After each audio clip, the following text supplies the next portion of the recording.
Okay, yung next naman yung corner. Kapag nakabuild na tayo ng cross, bubuuin naman natin yung corner piece. Ayan, ibig sabihin dito, itong apat na to, hahanap tayo ng ano,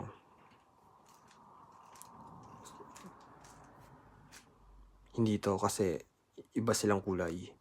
Green siya, red. Sabihin hindi siya dito.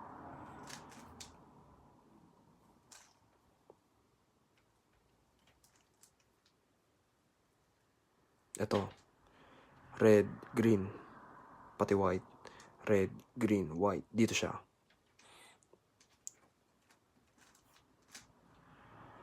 Kapag may ganitong pattern, kapag nakalagay siya dito, iikot mo siya dito ng isa, dalawa, pa ganyan.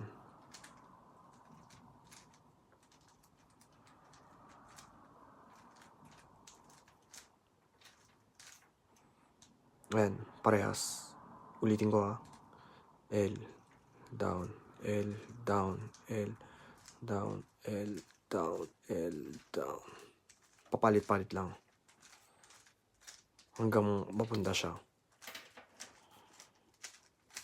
Ayan. Tapos next naman, ito. Itong puti, orange, pati green.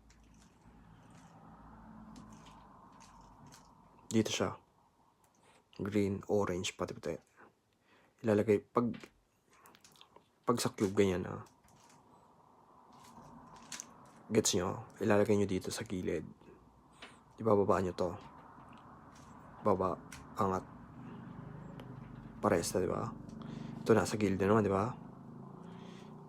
Ilalagay nyo dito siya, di ba? Kasi orange, blue, pati white. Kapag nandito siya, ilipat nyo siya dito sa kanan, dito sa side na to. Ibaba. Angat lang. Nandito na naman. Ganyan. Ayan, ito yung first layer.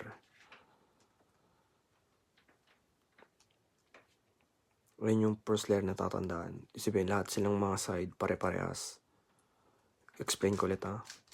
Kapag nandito sa kaliwa, pag nandito, gusto nyo ilagay dito. Yan, baba, ganun lang.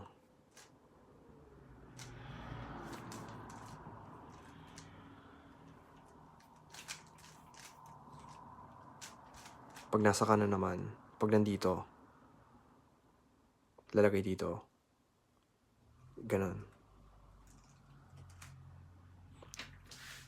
Ganun ibig sabihin. Hindi to mahirap kahit basta tatandaan nyo sa first layer. Bibuild kayo ng puti, tapos lahat sila pare-parehas. May beginners na gagawa muna kayo ng, may iba na ganito ang turo nila. Gagawa ka ng isang kulay lang. Practice ka ng isang kulay. Kahit hindi pa tama. Parang ganito.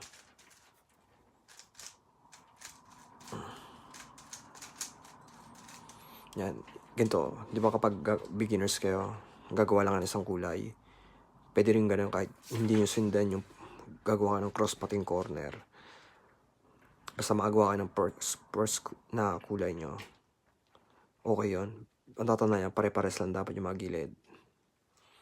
Madali lang to. Itong dapat tatandaan nyo kasi hindi na kailangan ng algorithm dahil pag hindi nyo ito nagawa, mahirapan kayo sa next kasi puro algorithm na yung topic. Ganyan.